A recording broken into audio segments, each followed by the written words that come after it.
السلام عليكم ورحمة الله تعالى وبركاته. كلنتها بوند لهانتينبا daawadayaal ku soo dhawaada Alhays Media waa barnaamijkeeni maalinlaha ah ee shilka fanka. barnaamijkeena shilka fanka maanta waxaynu daaha kaga rogaynaa sababta ay baalasha uga riftay Xaliimo Gobaad fanaanka Mursal Muuse iyo waxyaabaha ay ku eedeysay. waxa kale oo raaci doona Mursal Muuse oo laabta geliyay cunugtiisa ama gabadhiisa ay dhashay fanaanada Hodan Cabdiraxmaan Dheere isagoo aan hal sano ka agureegin gabadhii ay dhashay Khadra Cabdisalimo. u soo dhawaada barnaamijka. fanaanada ku nool qaaradda Yurub ayaa waxay eedayn kala dul dhacday fanaan ka tirsan xidigaha geeska ee Mursal Muuse waana Xaliimo Gobaad oo Mursal ku eedeysay inuu kala jecel yahay caruurtiisa ama gabdhihiisa ayaa waxa ay sheegtay iyadoo isticmaalaysa barteeda Facebook. Xaliimo Gobaad ayaa ku qortay barteeda nin Soomaali ah maalintuu ku furo caruurtiisana waa u furay. Mursal Muuse hablihii ay dhashay Khadra Cabdisalimo wax kale iska Hargeysa isagoo la jooga ma soo agwareego. Hodan ilka boqoltay u dhashayna waa ka sida ugu faraxsan laabtan u gelinaya.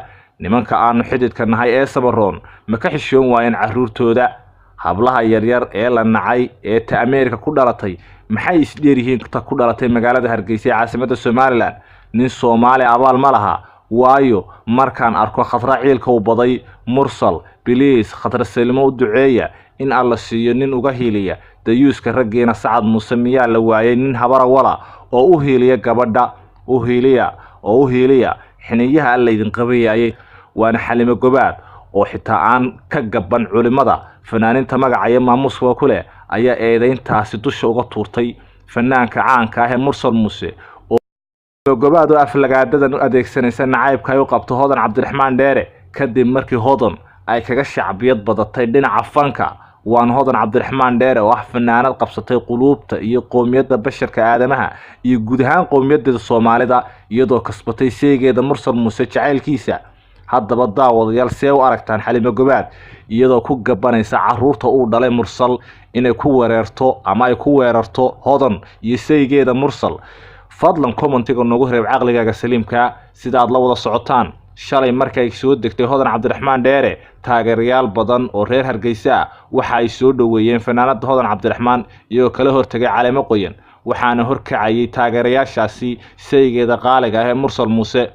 haddaba daawadayaal Mursal gabdhihiisii haddii uu laabta geliyay maxaa ku jaban ama gabadha ay dhashay Hodan Cabdiraxmaan iyo ta kale maxaa ku jaban. eedeymaha Xaliimo Gobaad u jeedisay cadayn ma u haysaa inuu kala jecel yahay caruurtiisa. taasi haddii la weydiiyo fanaanada Xaliimo Gobaad waa maya. haddaba daawada fikirkaaga saliimka ah commentiga noogu reeb kana dhiibo caqligaaga saliimka ee waadixa. fadlan haddaad nagu cusub tahayna channelkan subscribe saar.